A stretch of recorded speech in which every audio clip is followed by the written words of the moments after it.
Karena Aduh. tidak begitu, karena susah juga kita dapat bahan bakar, kita harus ke kota, baru transportasinya susah, kita harus cari-cari, Buset. harus Harus sampai ya. ke kota untuk dapat bahan bakar untuk bisa hidupkan listrik.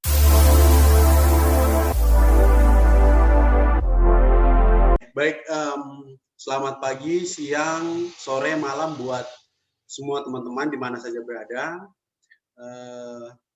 Sore hari ini saya dengan teman saya yang juga lulusan dari Universitas Timor di Kabupaten Timur Tengah Utara yang sekarang sudah mengajar di mana, brother? Di Provinsi Papua, tepatnya di Kabupaten Mapi. Oke, Provinsi Papua, tepatnya di Kabupaten Mapi. Nah, brother, ini teman-teman, ini namanya Ius Bonde. Ius Bonde ini salah satu lulusan terbaik juga di Universitas Timor.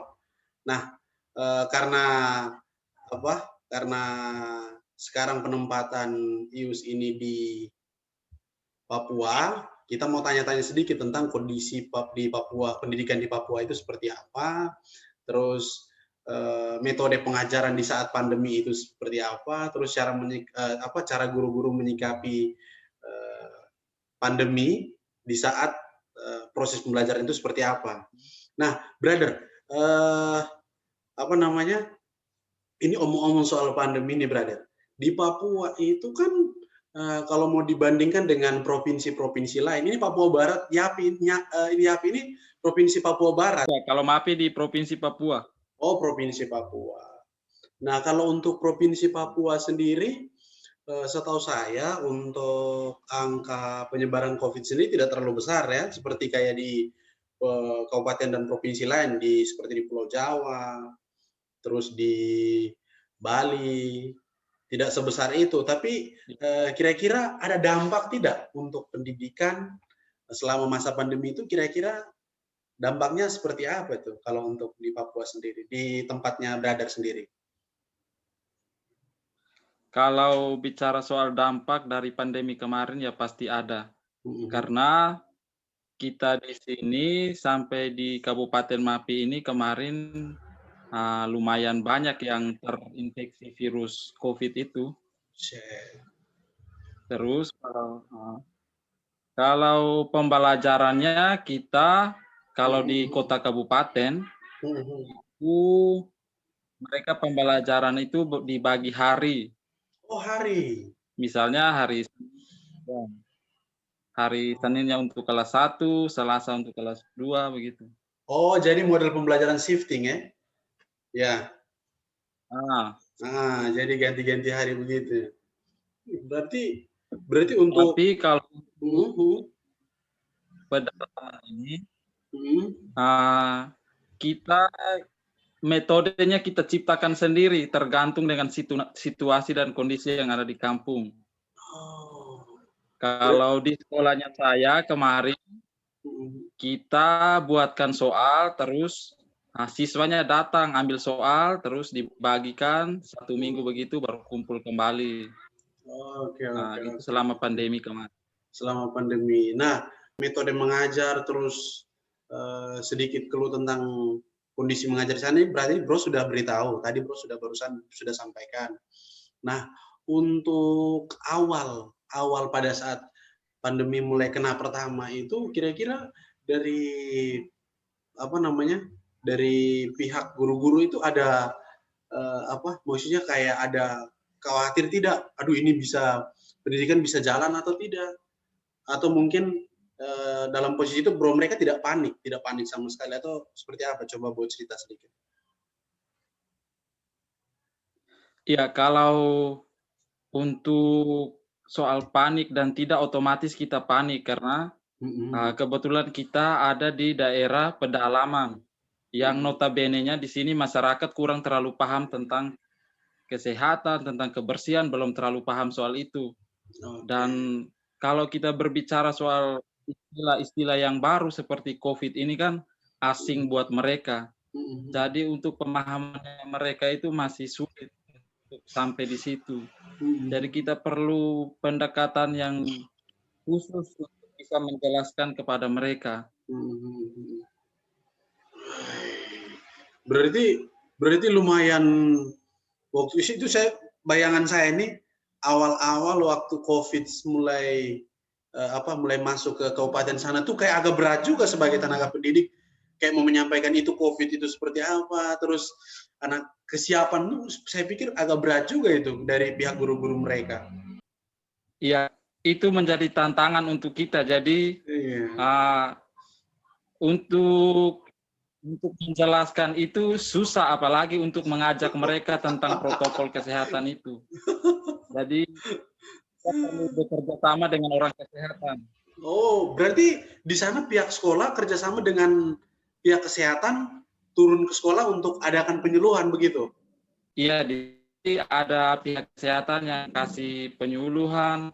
Terus kita lewat guru-guru ada yang kasih penyuluhan sendiri. Kadang untuk lebih pahamnya itu kita biasa download video untuk mereka lebih paham, video animasi ke apa itu supaya mereka lebih paham. Kalau kita jelaskan itu mereka itu bukti. Kalau tidak ada bukti mereka tidak percaya itu. Oke, oke, oke. Nah, ini omong soal masih dalam konteks pembelajaran lagi nih. Nah, kalau misalkan anak-anak sudah paham dan pada saat kondisi berjalannya proses KBM di situasi pandemi ini, kira-kira ada tidak kesulitan yang anak-anak hadapi selama proses pembelajaran di masa pandemi ini, Bro? Kalau soal kesulitan, tentu kita di pedalaman ini banyak sekali kesulitan. Itu menjadi tantangan tersendiri untuk kita guru-guru di sini. Wih, berat. Kan kemarin pada awal pandemi kita disuruh pembelajaran itu dari rumah, belajar dari rumah. Nah, yang menjadi kesulitan bagi kita di sini, kalau kita sudah liburkan anak-anak atau disuruh belajar dari rumah, itu otomatis anak bahwa itu libur dan mereka akan pergi ikut orang tuanya ke hutan. Orang tuanya. Jadi mungkin perlu teman-teman ketahui kalau di sini kalau masyarakat itu kalau berhutan itu kadang bisa sampai 2 minggu, kadang 3 minggu, bahkan jadi itu menjadi kesulitan bagi kita. Kalau kita suruh pembelajaran di rumah, otomatis anak-anak ikut orang tuanya ke hutan. Jadi kita susah untuk kumpulkan mereka kembali. Disuruh ambil tugas, ya ada yang sebagiannya di hutan, ada yang di mana-mana, pokoknya banyak. Kalau omong-omong soal dalam hutan itu mereka berburu atau cuman ikut untuk ambil hasil alam saja? Kalau mereka di sini istilahnya berhutan itu, kalau untuk suaminya itu berburu, kalau istrinya itu bisa pergi pangkal atau pergi memancing di sana, pergi pancing ikan. Di sini daerah rawa, jadi lebih banyak ikan yang ada di hutan. Wih, berarti lumayan berat tantangan guru-guru di sana. Terus kalau misalkan, nah ini nih saya kalau mau dibandingkan kan, kalau di kota ada anak-anak yang bolos ataupun tidak hadir dalam proses belajar, otomatis guru akan infokan via WA nih. Nah kalau misalkan di sana, anak-anak kan 2 minggu dalam hutan, terus dalam kondisi ujian, kira-kira guru harus siasati seperti apa? Banyak hal, banyak cara yang kita lakukan. Biasanya kita juga biasa pergi cari ke rumah-rumah, kunjungi ke rumah-rumah, cari bila mau sekolah, mau ujian. Terus kadang kita titip pesan lewat temannya, jangan sampai dia lewat di hutannya atau ketemu di hutan, kasih tahu. Oke. Ujian begitu. Oke. Jadi sumber pesannya itu bukan WA, bukan SMS, tapi dari teman ya, dari mulut ke mulut ya.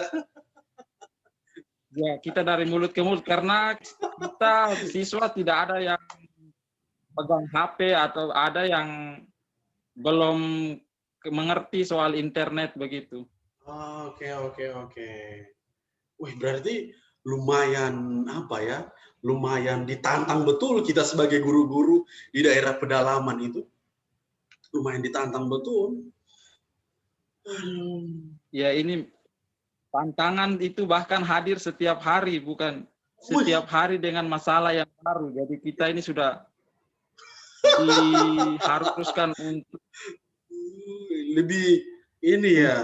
ya strategi tersendiri untuk itu, untuk menghadapi tantangan-tantangan itu. Oke. Berarti memang apa namanya kondisi pendidikan di sana itu kondisi pendidikan di sana sendiri, Bro. Kita agak sedikit keluar ya dari topik kita bahas hari ini nih. Kalau kondisi pendidikan di sana itu sudah apa namanya mudah untuk diakses tidak? Kan kita lihat nih dari 2 tahun lalu kan ada sempat anak cewek dari Kupang ya, dari salah satu alma mater di Kupang yang dia sempat viral karena kondisi mengajar dia tuh seperti ini di Papua. Terus kemarin lagi kalau nggak salah tuh ada, kalau tidak salah itu ada salah satu anak guru juga dari Papua yang viral karena kondisi jalan.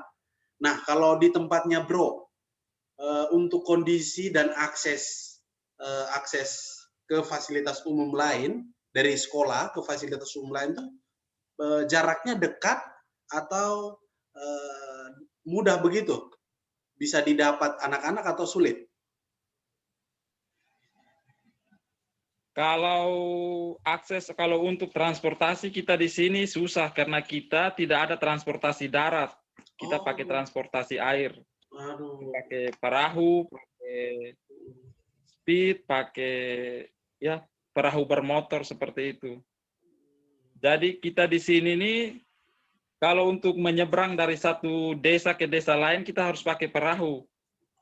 Tidak ada akses jalan darat. Akses jalan darat tidak ada sama sekali. Tidak ada kalau ke kampung-kampung, ke desa-desa itu tidak ada jalan darat. Kita pakai jalur air.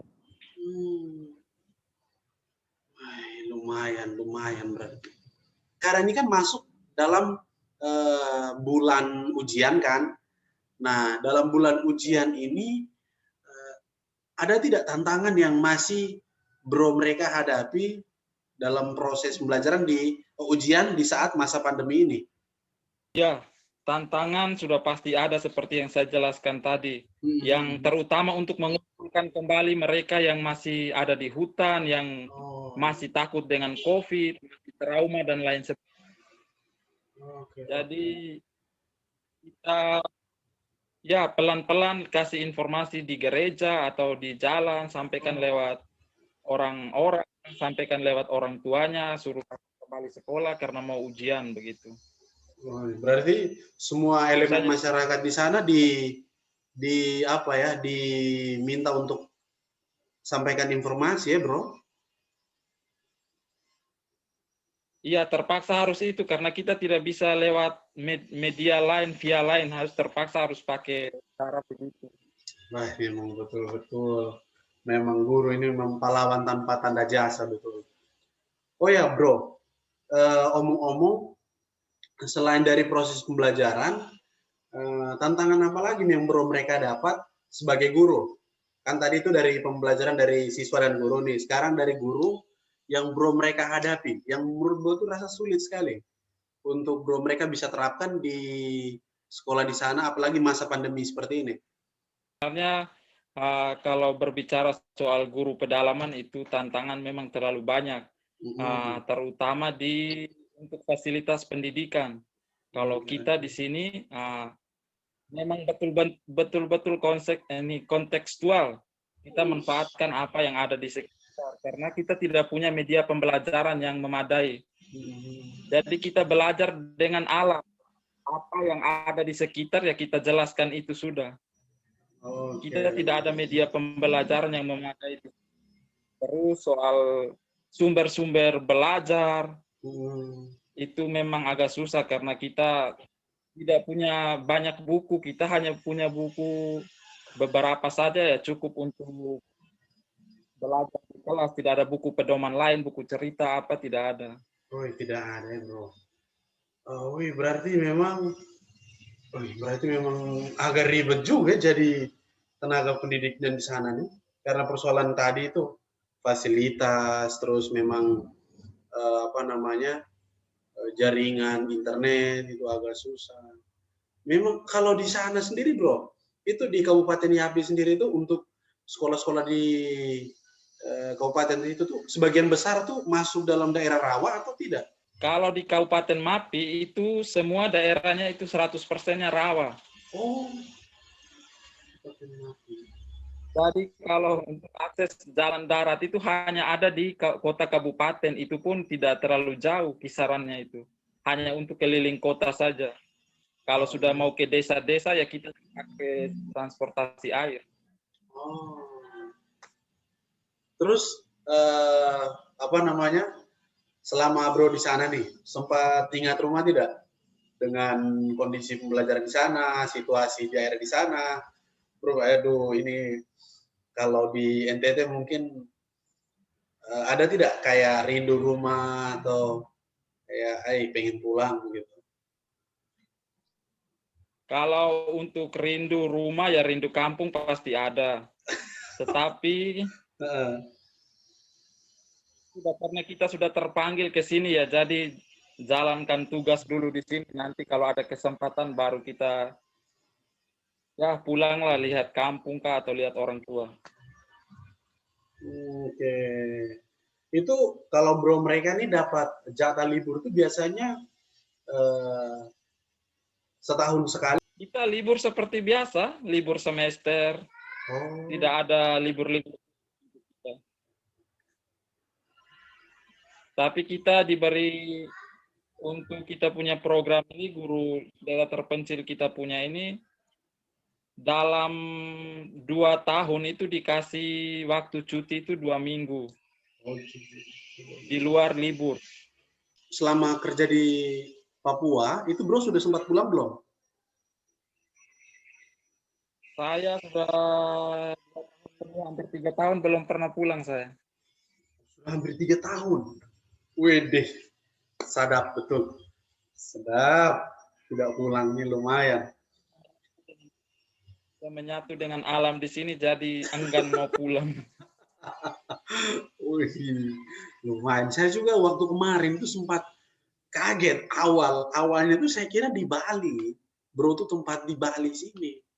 Nah makanya saya waktu awal saya bilang, oh bagus, syukurlah teman satu ini sudah dapat tempat di Bali. Pikirnya saya di Bali.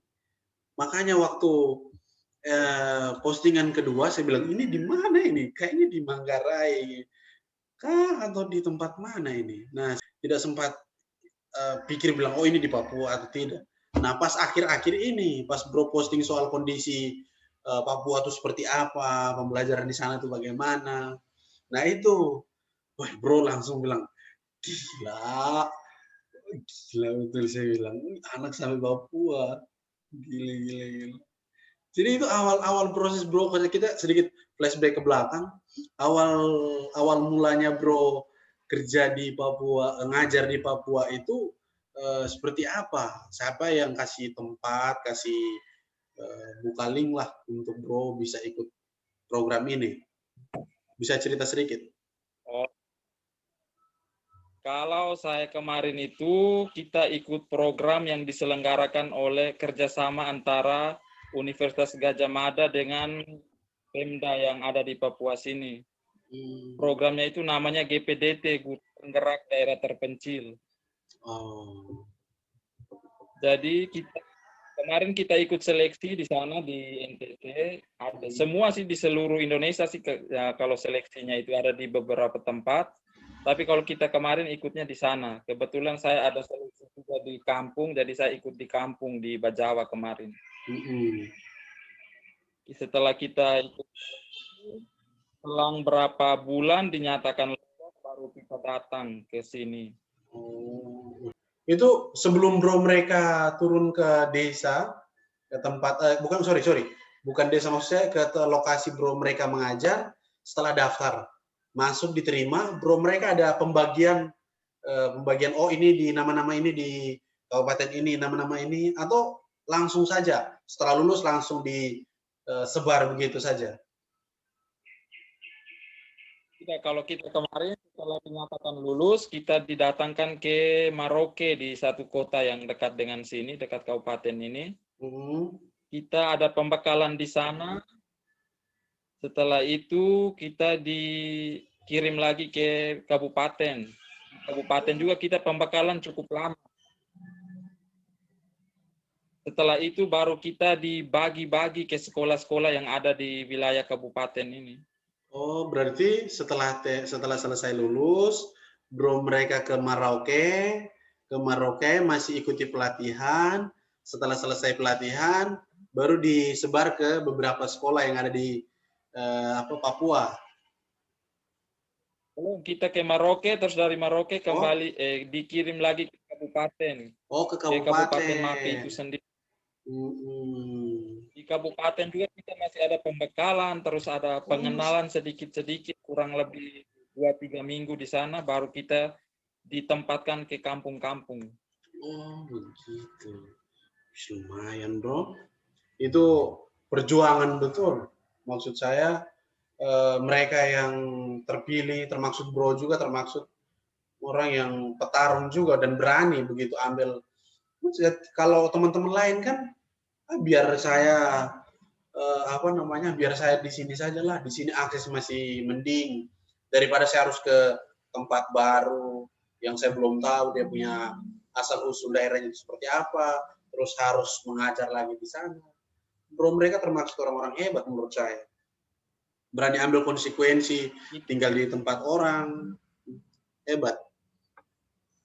Kita kemarin sebelum kita ikut tes itu kita sempat dikasih tahu tentang profil daerah di sini, tentang gambaran daerah di sini, bahwa daerah di sini merupakan daerah rawa, terus aksesnya susah, jaringan tidak ada, listrik tidak ada, semua tidak. Tapi hanya karena semangat mau mengabdi atau karena itu, ya sudah. Selagi masih muda ya kita mengabdi dulu. Iya, selagi masih muda cari memang pengalaman. Kalau setelah pengalaman ada, kalau memang Tuhan mengizinkan untuk tetap di situ boleh. Tapi kalau mau kembali ke daerah asal juga puji Tuhan, bro. Oh ya, selain itu bro, saya mau tanya lagi. Ini kan kemarin saya sempat komunikasi dengan teman saya itu via WA dan dia tanya ini, bro, kalau bro di Bintaro tuh bagaimana kondisi mengajarnya? Terus saya bilang, oh di sini begini, aksesnya tuh mudah dan lain sebagainya. Terus soal omong-omong nih bro, kira-kira soal pola pikir. Nah ada yang tanya tuh soal pola pikir. Soal pola pikir. Nah anak-anak di sana, kan kalau misalkan kalau kita membuat perbandingan, kalau anak-anak di kota itu dengan kamu kasih metode banyak macam karena fasilitas di sini menunjang. Nah kalau di sana sendiri, metode mengajar yang pas menurut bro itu seperti apa? Bisa bro jelaskan sedikit? Kalau kita di sini ya, kalau kita gunakan metode-metode yang diwajibkan oleh kurikulum, berarti tidak tepat daerahnya di sini. Jadi kita di sini itu guru diharuskan untuk berkreasi, menggunakan segala macam bahan alat yang ada di sekitar. Masalahnya belajar berhitung, kita di sini tidak ada sampoa, tidak ada apa-apa. Jadi ya sudah kita gunakan lidika atau biji-bijian apa yang ada di hutan sini kita gunakan untuk metode itu. Widih, hebat. Terus kalau untuk pembelajaran lain ya, kita di sini tidak bisa memaksa mereka untuk belajar tentang materi-materi yang sesuai dengan anak-anak di kota, karena pemahaman mereka di sini belum tentu sama dengan yang di kota. Jadi kita jelaskan materi itu awalnya dari kita bimbing mereka dari ada yang ada di sekitar. Contohnya tentang alat transportasi ya, kita jelaskan dulu yang ada di sekitar ini. Di sekitar mereka yang ada perahu dan lain sebagainya. Baru kita pelan-pelan arahkan mereka ke yang mobil atau dan lain sebagainya begitu. Oke. Bro, ini bro ini kan sudah 3 tahun di sana. Kira-kira ada tidak hal yang buat bro tuh rasa kayak sedih sekali dan bro rasa kayak gila ini tempatnya yang banyak, maksudnya yang apa buat saya terkesan sekali, tempat yang buat Bro tuh rasa kayak sedih, ada harunya juga di situ. Ada tidak, Bro? Sebetulnya ada banyak sekali ya, dari kondisi yang awal waktu kita datang itu memang menyedihkan sekali, karena ada sekolah-sekolah yang memang selama ini tidak dibuka, yang sudah ditumbuhi, sudah jadi hutan begitu. Kita harus buka kembali, kita harus bersihkan kembali. Jadi tidak ada aktivitas belajar mengajar. Itu yang bikin kita terketuk untuk kenapa sampai jadi seperti ini. Terus kurangnya, terus dari segi kesehatan, terus ekonomi, masyarakat di sini masih tergolong ya hidup dengan apa yang ada di alam. Jadi mereka tidak terlalu mengerti soal perekonomian di luar yang bagaimana. Jadi mereka hidup betul-betul bergantung di alam. Makan apa yang ada, makan hari-hari ini untuk makan hari ini. Untuk makan saja susah, apalagi untuk kita bilang untuk menyekolahkan anak. Wah, luar biasa. Saya juga waktu waktu itu sempat diberitahu teman saya cerita juga tentang kondisi di Papua, tentang kondisi di Papua ini seperti ini kakak, agak susah. Katanya lampu pun saya tidak tahu mereka tempatnya itu di mana, cuman lampu atau genset itu mereka hidupkan malam, jadi mereka cuman bisa cas HP itu waktu malam, katanya begitu. Kalau kondisi itu sama dengan tempatnya saya ini, kita kasih hidup lampu hanya untuk cas HP saja. Buset. Aduh, berarti ini kita Zoom ini tidak lama ini kayaknya. Ya tadi kan sudah ada gangguan kah apa baterai? ada suara. Oh, bunyi itu tadi bunyi baterai. Aduh, sorry bro. Kita tidak lama. Sedikit lagi kita selesaikan. Wih, berarti itu dia ternyata memang. Nah, sudah. sorry bro. Ternyata sementara ini berarti kalau mau cas HP hanya untuk kalau menyalakan listrik hanya untuk cas HP. Hidup. Oh. HP. Setelah itu padam. Oh. Karena tidak begitu, karena susah juga kita dapat bahan bakar, kita harus ke kota, baru transportasinya susah, kita harus cari-cari. Buset. Harus sampai ke kota untuk dapat bahan bakar untuk bisa hidupkan listrik. Aduh. Terima kasih banyak, Bro. Bro sudah mau berbagi untuk sharing dan saya bisa record. Terima kasih banyak.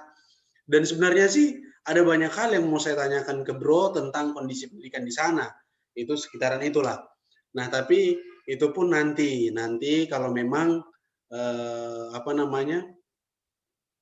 Bro punya waktu, terus kalau memang Bro mau bikin konten soal pendidikan, boleh deh buat, kita bisa nanti kalau bagi teman-teman yang misalkan belum tahu nih akun channel YouTube Bro Yus tuh siapa, tulis saja di situ nama Facebook Bro Yus, namanya Yus Bonde. Terus pokoknya lihat nanti Yus Bonde yang muncul yang paling ganteng, nah itu beliau sudah. Nah, terus nama akun YouTube-nya dia Yus Bonde juga, dia guru di Kabupaten Mapi, Papua. Nah, seperti itu teman-teman. Nah, untuk next videonya teman-teman nanti bisa subscribe di channel saya dan jangan lupa nyalakan lonceng notifikasi. Oke, Bro Yus, terima kasih banyak sudah mau berbagi untuk sharing kali ini tentang pendidikan di Papua. Next time kalau misalkan Bro Yus ada kesempatan lagi, saya mau sharing-sharing lagi tentang kondisi di sekitaran pendidikan, kondisi di sekitaran Kabupaten Mapi itu seperti apa, terus masyarakat, bagaimana masyarakat itu melihat pendidikan itu. Bro berbagi cerita lewat Zoom. Boleh. Oke, siap. Terima kasih banyak Bro Yus. Selamat siang, Tuhan memberkati. Sukses selalu, Bro.